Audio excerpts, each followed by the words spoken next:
Anita Lomelí, ¿cómo estás? Buenas noches. Yo bien, ¿tú cómo va esa garganta? Ahí va, Muy con bien. estos fríos, batallando, pero ahí va. Sí, el que no tose estornuda, pero aquí estamos todos. Así es. Javier, fíjate que hoy, buenas noches amigos, hoy en Estados Unidos hay 600,000 Dreamers de origen mexicano. Muchachos, jóvenes, pues soñadores, Así es. que con muchos obstáculos a veces alcanzan y llegan por caminos insospechados. Por eso hoy le dedicamos esta historia a Israel. Vamos Te a lo ver. presento.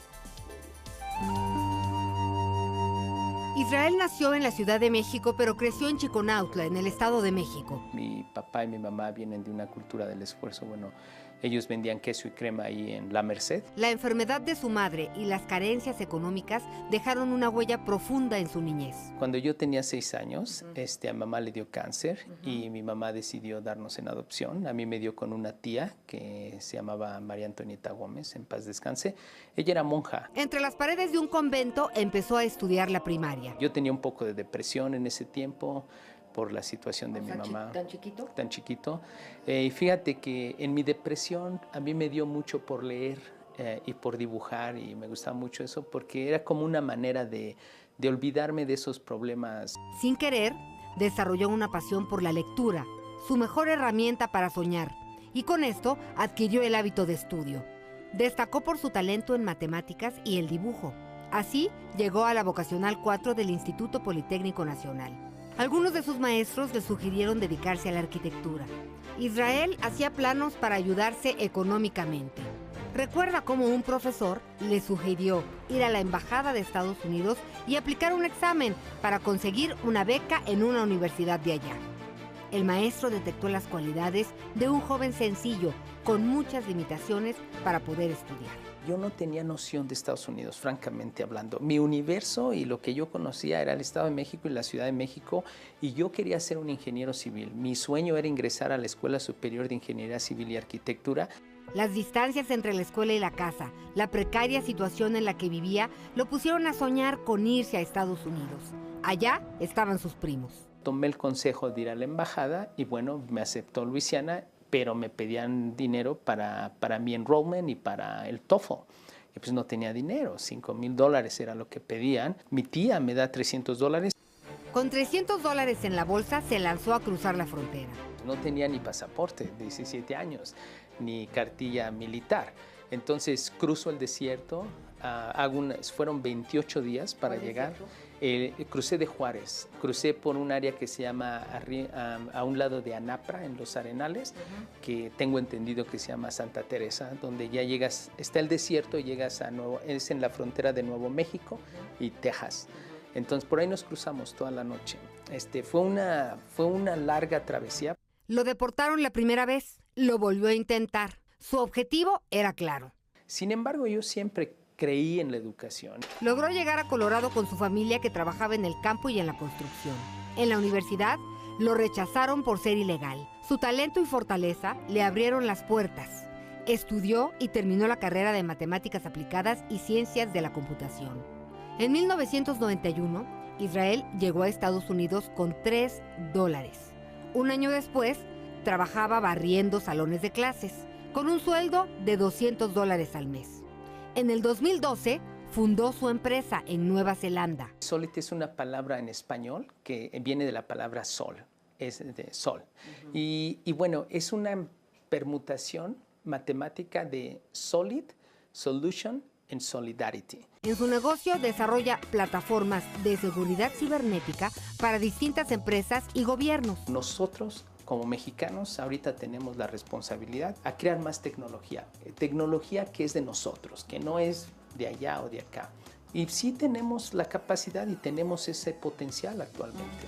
Como buen científico, su fórmula es clara: soñar, perseverar, estudiar y emprender. Estoy muy agradecido con la vida, con los retos que me dio y bueno, con las oportunidades que la vida me ha dado. Felicidades, Israel. Pero nada es casualidad, o sea, es una historia admirable, pero de muchísimo esfuerzo, de muchísimo estudio también, y de las personas que lo encauzaron para esto. Y de sufrimiento también. Así es. Pero bueno, felicidades. Qué buena historia. Por cierto, mire, hoy va a ser una noche de desvelo porque inmediatamente después de las noticias viene Campañando y después el estreno que tenemos con Anita Lomelí. Sí, pues por fin, un día con, hoy estrenamos con Armando Ríos Peter y su Ola Independiente, a ver qué les parece. Un día con los aspirantes, Anita va a platicar con todos los aspirantes a la presidencia de la República, hoy se inicia con Ríos Peter, un día con. Muchas gracias, Anita. Javier, buenas noches. Éxito seguro.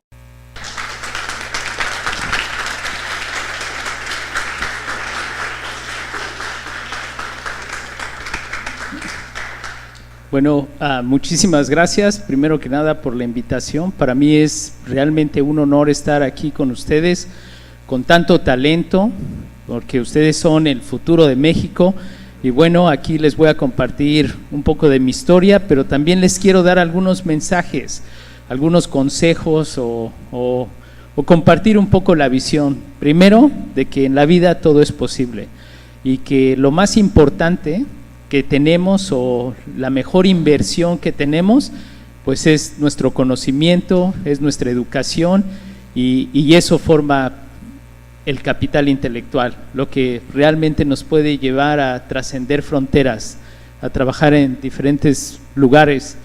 Así como lo dijeron en el video, yo crecí en el Estado de México, fui dado en adopción y crecí en Actopan, Hidalgo, en un convento que se llamaba el Convento de las Rosas. Después ingresé a la secundaria y después al Instituto Politécnico Nacional, y de ahí un profesor mío me dio el gran consejo que me cambió la vida, de ir a la Embajada de Estados Unidos y conseguir una beca.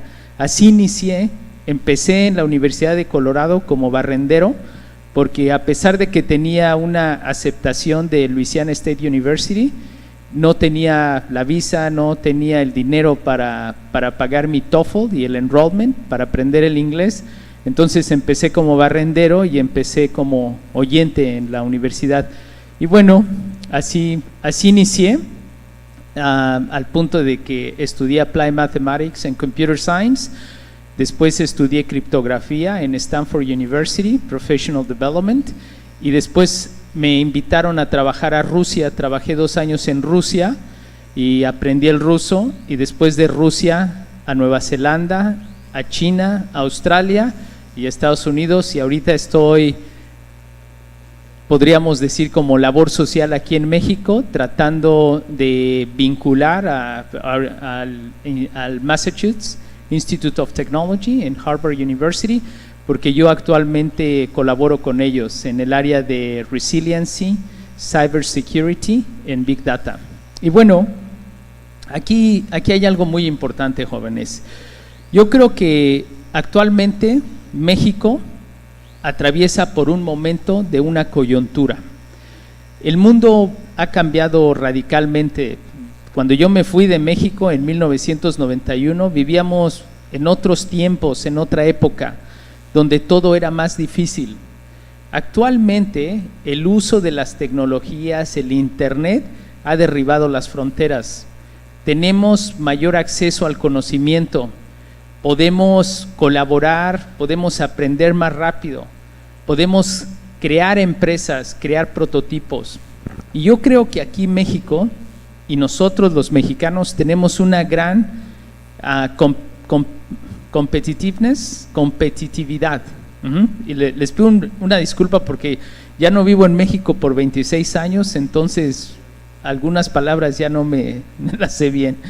Les voy a hablar un poco en Spanglish. Is that okay for everyone? Very good. El inglés es muy importante porque yo, por no saber inglés, tuve que atravesarme el desierto, me deportaron y tuve que cruzarme por el río. Just because I didn't know English. Pero bueno, regresando al tema, ¿qué es lo que ha funcionado en Estados Unidos, como en las universidades del MIT, Harvard, y qué es lo que no ha funcionado en México? ¿Por qué, si en México tenemos tanto talento, tanto capital humano y tanto capital intelectual, qué nos está fallando que no hemos podido despegar en la economía del conocimiento? Yo digo algo que a lo mejor políticamente no está apropiado, pero yo digo que nacer pobre no es un defecto, pero vivir pobre sí es un defecto. porque quiere decir que estamos fallando en comercializar nuestro conocimiento. Yo creo que en este momento ya no se trata de terminar los estudios e ir a buscar trabajo a ver quién me va a contratar. Yo creo que ahorita se trata de adquirir conocimiento, fortalecer ese capital intelectual y que nosotros creemos nuestros propios empleos, nuestras propias empresas y que le ayudemos a México a pasar de ser un consumidor de tecnología a ser un productor de tecnología. Es ridículo que nosotros, teniendo tanta capacidad intelectual y que hayamos invertido 4 años en una carrera universitaria para que quedemos desempleados y para que México siga consumiendo tecnología de Estados Unidos, cuando aquí perfectamente podemos desarrollar esa tecnología. Entonces, ¿qué es lo que está pasando? ¿Somos nosotros mismos que no sabemos vendernos o somos nosotros mismos que no sabemos trabajar en equipo o seguimos con el defecto del pasado, que el peor enemigo de un mexicano es otro mexicano? ¿Por qué cuando nosotros nos vamos de México, como la fuga de cerebros, damos lo mejor en otros países, pero cuando estamos aquí no estamos despegando? Y yo creo que ustedes, esta nueva generación, es la que tiene esa gran responsabilidad de cambiar ese destino. México es un país privilegiado. Somos 125 millones de mexicanos. El Tecnológico Nacional de México tiene alrededor de 600,000 estudiantes, poco más de 500,000. Imagínense el capital humano y el capital intelectual que hay en esta institución. Nosotros podríamos proveer de soluciones a Pemex en la reforma energética o a los hospitales. Tenemos todo. Ahorita que estuve con los jóvenes de emprendedores, estuve observando todo el talento que hay. Y yo creo que ese es el momento de pasar de crear prototipos y crear productos a crear empresas. Eso es lo que necesitamos. Ustedes saben que el que hizo la televisión a colores fue un mexicano, González Camarena. ¿Y por qué en el mundo, en el exterior, se piensa y se cree que el que hizo la televisión a colores fue Sony, de Japón? Y no es cierto, fue un mexicano. ¿Por qué no capitalizamos ese conocimiento y por qué no creamos la empresa Sony en México? Imagínense lo que hubiese sido para México o lo que hubiese representado para México: trabajo, empleo, reputación y dignidad. El primer anticonceptivo también se hizo en México, en el Instituto Mexicano del Petróleo. Fue un mexicano el que lo hizo. En 1991 yo salí de México a Estados Unidos, pero en 1987 otro mexicano que se llama Aceves Luna, él creó el protocolo para Cisco Systems que se llama Interior Gateway Routing Protocol, otro mexicano. Gracias a ese protocolo que hizo ese mexicano, Cisco Systems en los 90s tuvo su despeje o su momentum porque no tenía competencia directa. El primer software que yo hice, lo hice en 1994. Cuando yo acabé de estudiar mi carrera de matemáticas, un profesor mío que se llama Joe Simons me recomendó que estudiara un minor en Computer Science y estudié el minor en Computer Science. Me dieron trabajo en American Express y hice un software de probabilidad y estadística, Probability of Failure in the Cisco Routers, utilizando un protocolo que se llamaba X.25. En ese tiempo había un problema en Israel, Jordania, Siria y esa región. Entonces, cuando un ruteador se descomponía, para que se mandara un replacement, tardaba 6 meses en entrar en operaciones porque las agencias de seguridad y de inteligencia o militares se tenían que poner de acuerdo para ver y certificar que ese dispositivo no iba a ser para uso militar, sino para uso financiero. Entonces el proceso se llevaba 6 meses. Entonces lo que yo pensé fue que era un problema matemático, era un problema de predicción, de forecasting. Si podíamos predecir la probabilidad de falla del ruteador, podríamos mandar un ruteador con tiempo. Entonces lo que hice fue lo que se llama Time Series Data, o una serie de tiempos, y colectaba todo el tráfico a nivel mundial de diferentes zonas, de la zona de Norteamérica, Centroamérica, Suramérica, Europa, Asia, Oceanía y África. Entonces hice un protocolo muy sencillo que estaba basado en syslogs y jalaba el tráfico de los buffers. Ese tráfico lo analizaba con 2 sigmas, con lo que es la probabilidad de 95% del confidence interval, de lo que caía ahí en esa probabilidad en una distribución normal. Y los tails o las colas era el tráfico atípico. Cuando mis jefes vieron ese software, que era Probability, the Analysis and Forecasting for the Probability of Failure of a Cisco device with the protocol XDAT25, les interesó mucho, porque en el tráfico atípico, o lo que era abnormal traffic, se podían detectar cuáles eran potencialmente financial transactions de lavado de dinero o de dinero ilícito, porque era el tráfico atípico. Entonces así fue como yo ingresé al software, pero también al área de inteligencia, y por eso después de ahí me fui a Rusia a trabajar en aspectos de ciberseguridad. Entonces esto es una idea de que cuando uno tiene un problema, o cuando uno encuentra un problema, hay muchas soluciones a esos problemas. Mi objetivo de ese software no era detectar lavado de dinero, ni de detectar tráfico atípico. Mi objetivo de ese software era predecir la probabilidad de falla de un ruteador. Pero esto pasó, o más bien en la innovación, o cuando uno crea algo, hay veces que resolviendo un problema uno resuelve otros problemas colaterales, y hay veces que la remuneración o el mejor valor de lo que uno crea es algo que es colateral y que no es directo. Un ejemplo muy claro es el Viagra. La medicina de Viagra fue diseñada como un dilatador sanguíneo cuando había una hemorragia, una cortada, pero después se dieron cuenta que tenía otros efectos colaterales que la gente o el mercado iba a pagar mucho más dinero por eso, ¿no? Entonces, cuando uno crea innovación, uno debe crearlo con toda la open mind, o con toda la flexibilidad.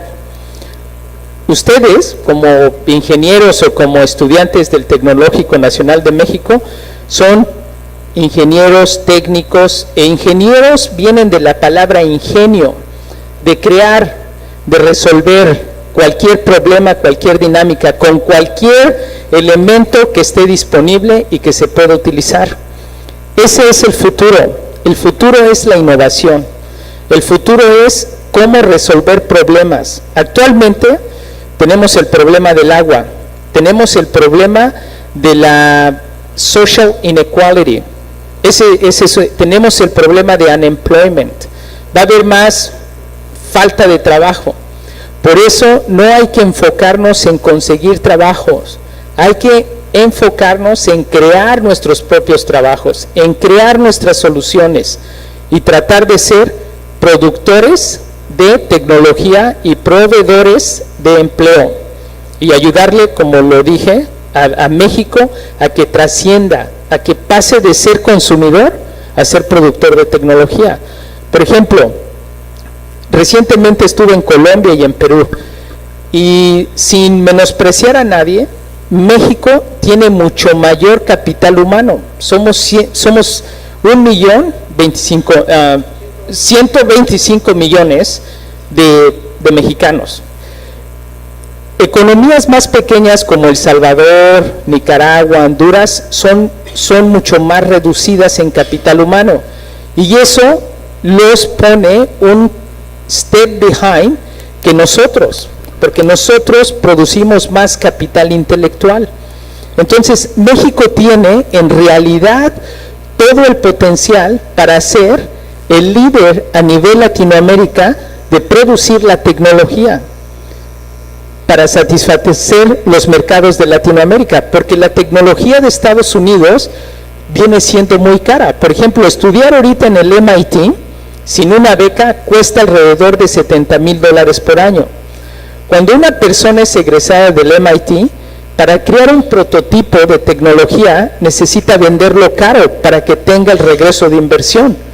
Pero nosotros como mexicanos realmente nos sale mucho más económico ingresar a las universidades como el Tecnológico Nacional de México, la UNAM, el Politécnico o la UAM. Entonces, nosotros podemos competir en precio y en calidad con el mercado latinoamericano.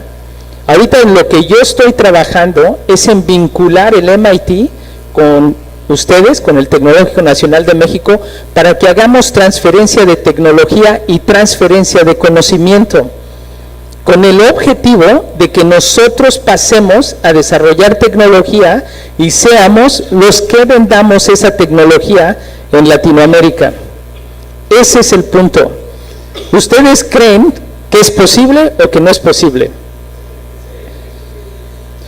¿Cómo nos sentimos nosotros profesionalmente cuando vemos que nuestro país está adquiriendo y comprando tecnología que es carísima a nuestro vecino del norte?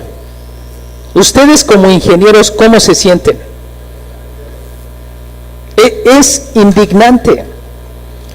Yo creo que ahorita, y yo veo esto un poco mal de los gobiernos pasados, que se enfocaron en que nosotros éramos una economía de servicio. Yo estoy completamente en contra de eso. Nosotros no debemos ser una economía de servicio. Nosotros tenemos que ser una economía de conocimiento. Porque ¿qué pasa si nosotros vendemos el petróleo crudo y compramos gasolina? Ese déficit es lo que nos tiene rezagados. Y eso no nomás pasa en los hidrocarburos, eso pasa en los medicamentos, en la medicina. Entonces, el problema de que nosotros como mexicanos seamos pobres es un defecto. Cuando ya estamos preparados, cuando ya adquirimos conocimiento. Como le dije, nacer pobre no es un defecto, pero vivir pobre sí lo es, porque quiere decir que no tenemos esa independencia tecnológica. Entonces, ¿de qué nos sirve tener Tecnológico Nacional de México, Instituto Politécnico Nacional, cuando toda la tecnología la estamos adquiriendo del extranjero? Entonces, ¿quién está fallando? ¿Nosotros, nuestros gobiernos o nuestra cultura? Y eso es en lo que tenemos que pensar, cómo vamos a trabajar y cómo nosotros tenemos que creer en nosotros mismos para que no tengamos the tale of the past, no sé cómo se dice eso, ¿cómo se dice? Los defectos del pasado, que donde un mexicano es el enemigo o el peor enemigo de otro mexicano. Eso está mal. Entonces, la economía del servicio va a quedar desplazada. La economía del conocimiento es la que va a adquirir lo mejor. Cuando nosotros creemos esa economía de conocimiento, vamos a crear todo, prosperidad, empleo, trabajo, éxito, y así nos vamos a ir creciendo. Algo que es muy importante, sin duda alguna, es el dominio perfecto de otro idioma, ya sea el inglés, que es universal de negocios, pero también el chino y el alemán. Ahorita, hablar inglés es tan importante para un ingeniero como saber bien la matemática. Un ingeniero que no entiende una derivada y una integral no puede ser un ingeniero. ¿Sí o no? Pues lo mismo pasa con el inglés. En una economía global, donde ya no hay fronteras, gracias a la tecnología, tenemos que dominar perfectamente el inglés. ¿No les decía su abuela que come más pinole el que tiene más saliva? Pues el que no hable inglés, pues no va a poder comer pinole, porque nadie lo va a entender. Entonces, desde el punto de vista tecnológico, sí, la ciencia, la tecnología y el idioma son los 3 pilares fundamentales. Y empezar a cambiar el chip que tenemos, que lo de afuera o lo que viene de afuera no necesariamente es lo mejor. Hay que creer en uno mismo. Aunque cuando ustedes estén trabajando en un prototipo, ya sea de un dron o de Process Image Analysis, de lo que ustedes quieran, y cuando alguien les diga un comentario, en Alemania ya vi que están trabajando eso, ustedes reserven y digan, bueno, hasta no ver, no creer. Por lo tanto, y mientras tanto, nosotros seguimos trabajando en nuestros prototipos y los vendemos a nivel nacional.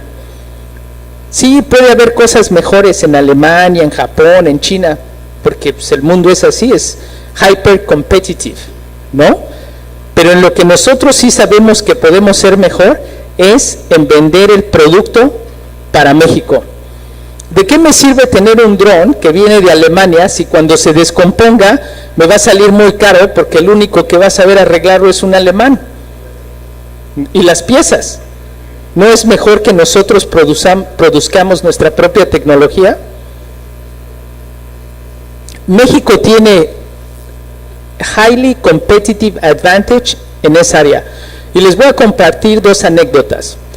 Cuando yo trabajaba en Rusia, nosotros colaborábamos con los ingenieros de Alemania, de Berlín. Yo trabajaba en IBM para el área de Critical Infrastructure, que eran los sistemas que controlaban todo el gas, como de Gazprom, Yukon y de todo lo que venía de Siberia. Rusia es un país que produce mucho gas natural y bueno, es muy rico porque sigue siendo el país más grande del mundo. Entonces nosotros trabajábamos en esa área. De Berlín venían algunos ingenieros a veces a trabajar en los centros de datos. Y aquí les voy a demostrar esto, cómo la creatividad y el ingenio siempre va a salir adelante. Una vez, ya se los comenté a alguien, pero una vez fuimos por 2 ingenieros ahí al Sheremetyevo, que es el aeropuerto de Moscú, y íbamos a una ciudad que se llama Yaroslav, que es parte del Zalatoy Kolso, de unas ciudades que es Yaroslav, Kostromán, Arcángel, Ivanov y todas esas áreas. Entonces había que manejar alrededor de 300-350 kilómetros, aproximadamente 4 horas y media en carro. Cuando íbamos en ese trayecto, los ingenieros, 2 ingenieros de Alemania dijeron que querían ir al baño. El chofer se paró ya saliendo de Moscú, es un área plana y hay puro bosque y nieve, era ver el spring, que era la primavera, bueno, marzo, entonces no había tanta nieve, pero todavía había nieve. Entonces dicen que querían ir al baño, se para el chofer y señala que por allá. Yo me salgo, escojo un arbolito y ellos caminan. 20 minutos después, regresaron los 2 ingenieros alemanes y le dijeron al chofer que no encontraron los baños. Pero esto no es broma, es la cultura. La cultura de los alemanes es una cultura by the book. Una cultura que para hacer algo, y bueno, ha funcionado, por eso tienen la BMW, el Audi, todos esos carros. Porque son de precisión. Si falta un tornillo, no van a seguir, porque dicen que para llegar a la C hay que ir A, B y C, y si la B no está, se les cierra el mundo, no avanzan. Eso antes era una cualidad, porque era perfeccionismo, ¿no? Se tenía que tener todos los elementos. Pero ¿cómo somos nosotros los mexicanos? Nosotros somos altamente flexibles. ¿Quién de ustedes, para armar un artefacto, lee el instructivo? Aún peor, si nuestro compañero está leyendo el instructivo para armarlo, ¿qué le van a decir? No eres tan bueno, brother. Y sigue trabajando, ¿sí o no? Y dicen, aquí decía esto, le cambian los cables, el rojo queda en azul, pero trabaja, ¿sí o no? Eso es flexibilidad cognitiva, y eso el mexicano, nuestra cultura es muy buena para ese tipo de cosas. Esa anécdota de Rusia se las voy a comentar con otra anécdota aquí en México.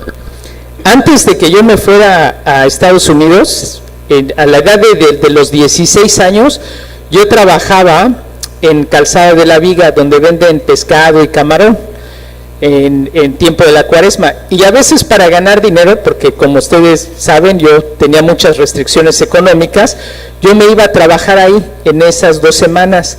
Y a veces nos íbamos en camionetas de 3.5 toneladas a la laguna de Tamiagua a cargar ostión, y lo llevamos a la Ciudad de México, o a un pueblo que está en Chiapas que se llama Cabeza de Toro, que está ahí por Arriaga, Tonalá y esa área, donde todos van, pescan, lo llevan el camarón, lo llevaban a la cooperativa, de la cooperativa lo cocían y lo mandaban a la Ciudad de México. Una vez veníamos manejando por Juchitán en Semana Santa, donde no hay nada, y en Juchitán, no sé quién sea de aquí de Oaxaca, pero en Juchitán no hay nada, en esa parte, en esos tiempos. Entonces habían puesto grava para el chapopote, para la carretera, para el asfalto, y eso fue por 1990, las camionetas tenían el radiador de aluminio. Entonces una piedrita le pegó al radiador, se empezaba a caer el agua y el motor se calentaba. Entonces Martín, el que era el chofer, pues cada 5 kilómetros en garrafones de agua le echábamos al radiador con una franela, le abríamos, salía todo el agua por la termodinámica, le echábamos el agua fría, cerrábamos y avanzábamos. Allí en Juchitán, y fíjense la creatividad del mexicano, esto yo lo comento cuando estaba en Rusia, en China, en Australia, en Nueva Zelanda. Ahí en Juchitán se nos acercó un oaxaqueño nativo y nos dijo que él podía arreglar el radiador, pero pues un radiador de aluminio, sabíamos perfectamente que había que soldarlo con autógena, pues era aluminio, ¿no? En ese tiempo había talleres especializados para soldar radiadores, porque era un problema común. Entonces Martín le dijo, pues, pero hay que soldarlo, y aquí, pues, ¿dónde va a haber autógena? Y esa persona de Oaxaca dijo, no, yo lo arreglo aquí, y dijo, yo lo arreglo con 2 huevos. Yo de momento pensé lo mismo que ustedes. Dije, qué muchacho tan gracioso. Pero ustedes que estudian la ingeniería y que ya seguramente vieron ecuaciones diferenciales y transferencia de calor, ¿qué pasa?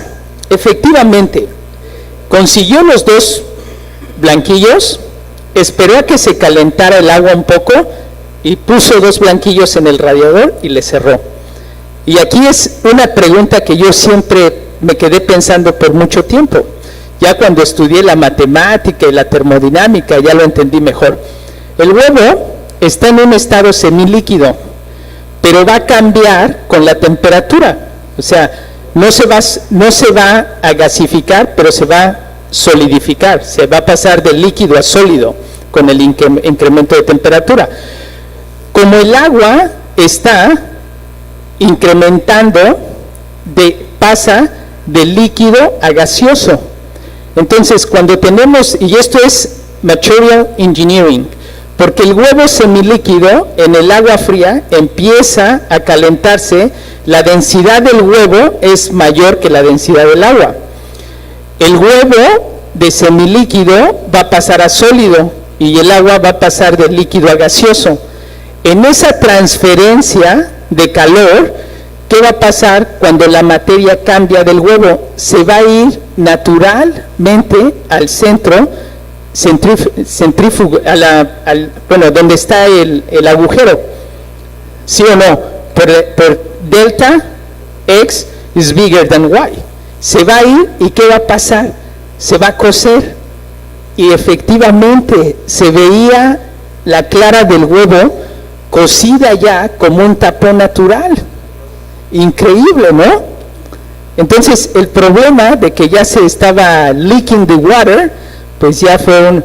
Cuando yo le comentaba esto a los ingenieros en Rusia y en todos esos lugares, pues lo pensaban, y desde el punto de vista de termodinámica y de diferencia en incremento de temperaturas, pues eso trabaja. Entonces, ¿cómo nosotros hemos desarrollado esa creatividad para resolver cualquier problema que se nos atraviese?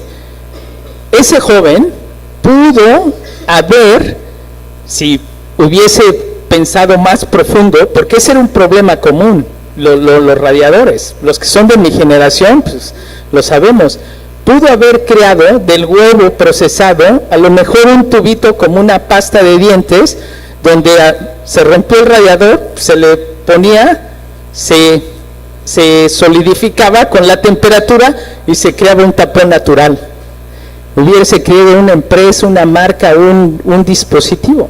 Entonces, nosotros los mexicanos siempre hemos resolvido cualquier problema que tengamos, con prototipos, con medias, con huevos, con lo que sea, resolvemos el problema. Pero lo que nos falla es que no creamos empresas. Como que nos falta esa visión del next step. ¿Sí o no? Y eso es lo que ustedes ahorita están haciendo en esta institución, es adquirir capital intelectual. Eso es lo que ustedes están generando, capital intelectual. Cada día que ustedes invierten en venir a la escuela, cada día que ustedes invierten en tomar un camión, un autobús para llegar aquí, es para generar otro capital, un capital intangible que es el capital intelectual. Y la mayoría de nosotros piensa que cuando uno acabe aquí, va a ir y va a encontrar trabajo. Y cuando no encuentra el trabajo, viene un golpe moral y profesional, porque dice, tanto que estudié para no encontrar trabajo.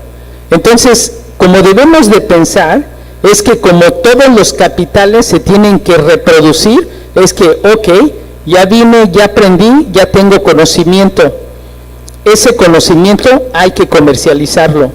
Hay que ver qué problema existe en Pemex o en una gasera o en la industria automotriz o en cualquier aspecto, hasta en el ISSSTE o en el IMSS, y decir, ese problema lo podemos resolver con este prototipo, con esta prueba de concepto. Y eso es lo que yo les quiero compartir, jóvenes, que su conocimiento lo capitalicen, que trabajen en equipo, que resuelvan problemas que existen actualmente en la actualidad. Eso es lo que yo les quiero compartir, jóvenes. Entonces, aquí acabo la sesión. Si hay preguntas, con gusto puedo